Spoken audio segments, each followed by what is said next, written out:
The parable of the 10 virgins. Letter P, parable. Scroll on down.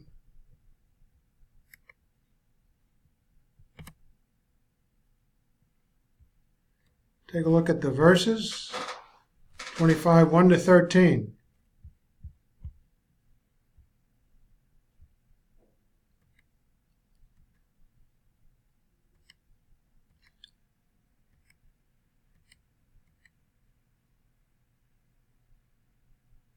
Verse 1, at that time, at the time of the tribulation period, when our Lord's second coming is imminent, and one should be preparing oneself by living faithfully moment by moment. At that time, the kingdom of heaven will be like 10 virgins who took their lamps and went out to meet the bridegroom. Now, if the bridegroom represents our Lord Jesus Christ, and if the Lord is coming to earth not only to judge, but to attend his wedding feast, this is examined in detail. Then the wedding has already occurred with his bride, the church, who was raptured earlier in heaven. And then the Lord Jesus Christ is coming to earth with his bride, the church, to celebrate his marriage, to celebrate the wedding feast.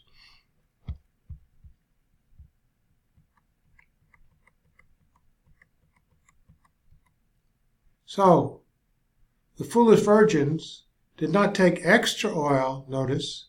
Compare verse 8, which indicates that their lamps were in fact burning for a time, but went out, having run out of oil. So the foolish virgins had an original supply of oil in the lamps, but they brought no extra supply. Now compare verse 4, which states that the wise maidens did not do this like the foolish ones. The wise maidens did take extra oil in jars in addition to what they had in their lamps. Okay, so keep that in mind. Therefore, the parable indicates here that the foolish virgins had some oil in their lamps and that the oil was running out. Therefore, those who interpret the oil as being the Holy Spirit in this parable thus indicated that the 5 foolish virgins are not saved, do not have a good argument. Scripture teaches that upon believing in Christ as Savior and thereby receiving the permanent dwelling of God, the Holy Spirit, one cannot run out of the Holy Spirit and go out to buy some more.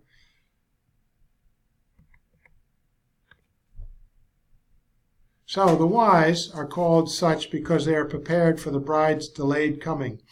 Both wise and foolish wait and doze. No praise or blame attaches to either group for this. There is no point in seeing hidden meanings in the oil or sleep.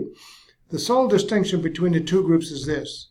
The wise bring not only oil in the lamps, but have an extra supply in separate jars, while the foolish bring no extra oil. The wise are prepared for delay. The foolish expect to meet the groom, but are unprepared if he is delayed, and the bridegroom is a long time coming, and he has been. So, looking at verses 8 and 9, this implies that the oil could have been shared, but was not. Since neither salvation nor individual preparation, faithfulness, and divine good works can be shared, then the oil merely represents oil in this parable. No, they replied, there may not be enough for both of us and you. Instead, go to those who sell oil and buy some for yourselves. See?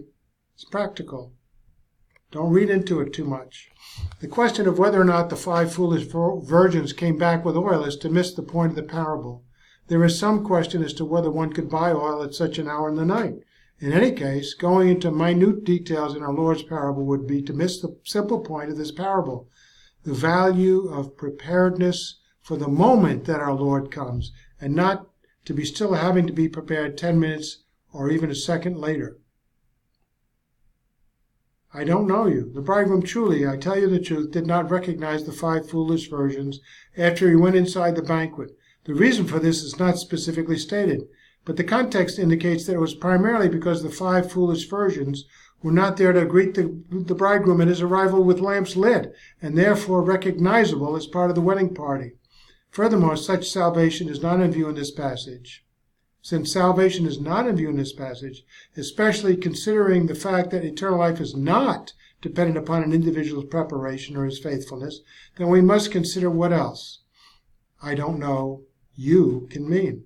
Just as a human father can say to his son who has behaved so despicably toward him, I don't know you, in the sense that his current despicable behavior is unacceptable, and the son is thus estranged from the Father, out of fellowship with him, never out of sonship, but certainly out of fellowship. So our Lord can say to an unprepared, unfaithful believer, child of God, I don't know you, and thus bar entrance into the wedding banquet, not heaven, and fellowship with him in the millennial kingdom, the wedding banquet. So prepare now and stay prepared. That's the issue. None of the virgins, foolish or wise, would have been invited to the banquet unless they were believers in the first place. You don't get into the millennial kingdom.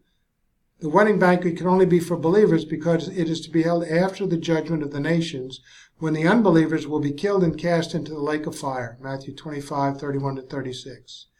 There will be not be any unbelievers alive at that time of the banquet. Okay. It says, therefore keep watch, because you do not know the day or the hour. So our Lord leaves words for all tribulation saints. Stay in fellowship with God and stay in his will. Keep watch.